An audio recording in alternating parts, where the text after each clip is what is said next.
நாளை காற்றழுத்த தாழ்வு பகுதி உருவாகுவதாக சென்னை வானிலை ஆய்வு மையம் தெரிவித்திருக்கிறது. மேலும் இது வலுப்பெற்று வடகிழக்கு திசையில் நகரக்கூடும் என்றும் கூறப்பட்டிருக்கிறது. அண்மை செய்தியாக நாம் பார்த்துக் கொண்டிருக்கிறோம். தென்மேற்கு வங்கக்கடல் பகுதிகளில் மேல் ஒரு வளிமண்டல கீழடுக்கு சுழற்சி நிலவுவதாக வானிலை ஆய்வு மையம் தெரிவித்திருக்கிறது.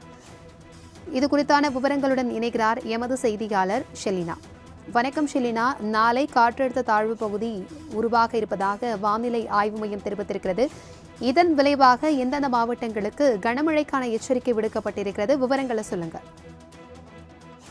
தென்மேற்கு வங்கக்கடல் பகுதியில் ஒரு வளிமண்டல கீழடுக்கு சுழற்சி என்பது நிலவுகிறது.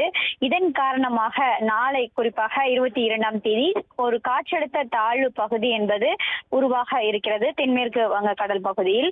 இது வடமேற்கு திசையில் நோக்கி நகர்ந்து வரும் 24ஆம் தேதி காலை காற்றழுத்த தாழ்வு மண்டலமாகவும் அதே போல மத்திய வங்கக்கடல் பகுதியில் நிலவக்கூடும் என்றும் இந்திய வானிலை ஆய்வு மையம் தெரிவித்திருந்தது.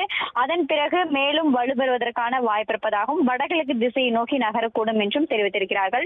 இதன் காரணமாக தமிழகத்தை பொறுத்தவரையிலும் அடுத்த 7 நாட்களுக்கு கனமழைக்கான வாய்ப்பு இருப்பதாக சென்னை வானிலை ஆய்வு மையம் தற்போது தெரிவித்திருக்கிறது.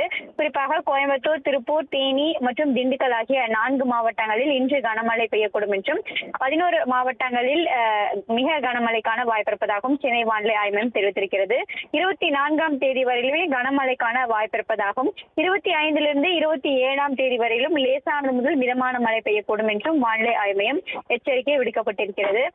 அதே போல அதற்கு பிறகாக 25ஆம் தேதிக்கு பிறகாகவே 2லிருந்து 3 டிகிரி செல்சியஸ் வரையிலும் தமிழகத்தில் உள் மாவட்டங்களில் அதிகபட்சமாக வெப்பநிலை என்பது 2லிருந்து 3 டிகிரி செல்சியஸ் வரையிலும் படிப்படியாக உயரக்கூடும் என்றும் இன்றைய பொறுத்தவரையிலும் அடுத்த 24 மணி நேரத்திற்கு அதிகபட்சமாக வெப்பநிலை தமிழகம், புதுவை மற்றும் காரைக்கால் ஆகிய பகுதிகளில் ஓரிரு இடங்களில் 2லிருந்து 3 டிகிரி செல்சியஸ் வரையிலும் இயல்பிலிருந்து வெப்பநிலை என்பது குறையக்கூடும் என்றும் அதற்கு பிறகாக 22, 23 அதே போல 24, 25 ஆகிய தேதிகளில் இயல்பிலிருந்து வெப்பநிலை என்பது அதிகமாக இருக்கக்கூடும் என்றும் வானிலை ஆய்வு மையம் தெரிவித்திருக்கிறது.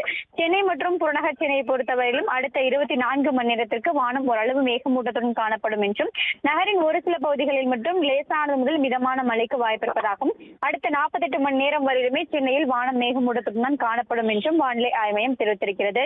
மீனவர்களுக்கான எச்சரிக்கையை பொறுத்தவரையிலும் இன்றிலிருந்து 25ஆம் தேதி வரையிலும் தமிழக, கேரள, கர்நாடகா கடலோர பகுதிகள், லட்சத்தீவு, மாலத்தீவு, வடமேற்கு வங்கக்கடல் பகுதிகள், அந்தமான் கடல் பகுதியில் சூறைக்காற்று வீசக்கூடும் என்றும் இந்த பகுதிகளுக்கு மீனவர்கள் யாரும் செல்லக்கூடாது என்ற எச்சரிக்கை விடுக்கப்பட்டிருக்கிறது.